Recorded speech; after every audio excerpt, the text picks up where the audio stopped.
My name is Kennedy Miller. I'm a student at Belmont University and I'm a pencil volunteer. This is an elementary school reading video. Today I'll be reading a book called Each Kindness by Jacqueline Woodson. That winter, snow fell on everything, turning the world a brilliant white.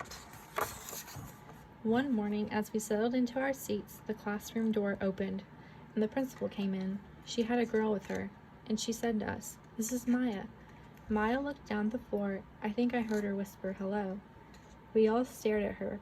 Her coat was open and the clothes beneath it looked old and ragged. Her shoes were spring shoes, not meant for the snow. A strap on one of them had broken. Our teacher, Mrs. Albert, said, "Say a good morning to our new student," but most of us were silent. The only empty seat was next to me. That's where our teacher put Maya. And on the first day, Maya turned to me and smiled, but I didn't smile back. I moved my chair, myself, and my books a little further away from her. When she looked my way, I turned to the window and stared out at the snow.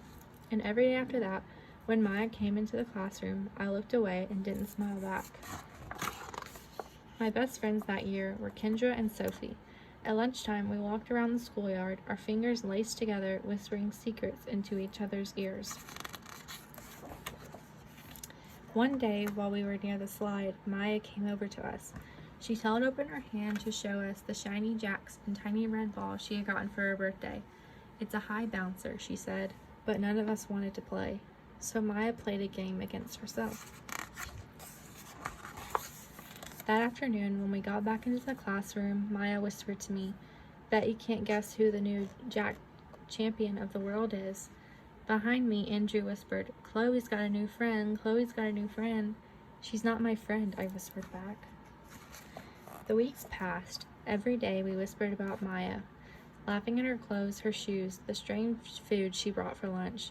Someday Maya held out her hand to show us what she had brought to school: a deck of cards, pickup sticks, a small tattered doll.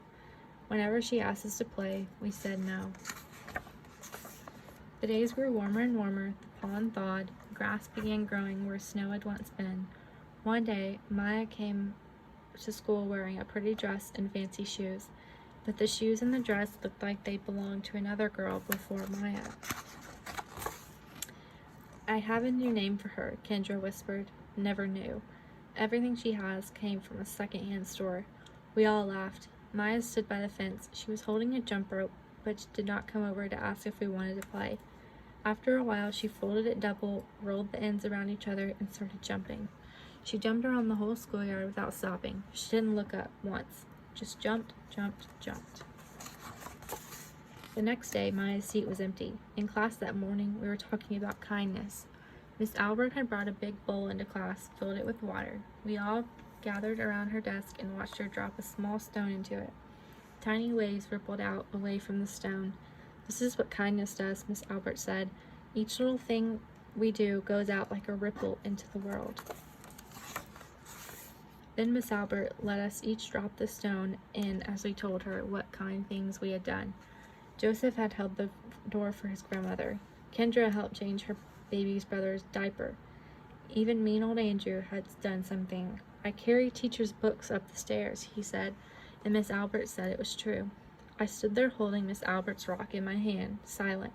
"Even small things count," Miss Albert said gently, but I couldn't think of anything and passed the stone on. Maya didn't come to school the next day, or the day after that. Each morning I walked to school slowly, hoping this would be the day Maya returned and she'd look at me and smile. I promised myself this would be the day I smiled back. Each kindness, Miss Albert had said, makes the whole world a little bit better. But Maya's seat remained empty, and one day, Miss Albert announced to the class that Maya wouldn't be coming back. Her family had to move away, Miss Albert said. Then she told us to take out our notebooks. It was time for spelling. That afternoon, I walked home alone. When I reached the pond, my throat filled with all the things I wish I would have said to Maya. Each kindness I had never shown. I threw small stones into it over and over, watching the way the water rippled out and away, like each kindness, done and not done, like every girl somewhere, holding a small gift out to someone and that someone turning away from it. I watched the water ripple as the sun set through the maples, and the chance of a kindness with Maya became more and more forever gone.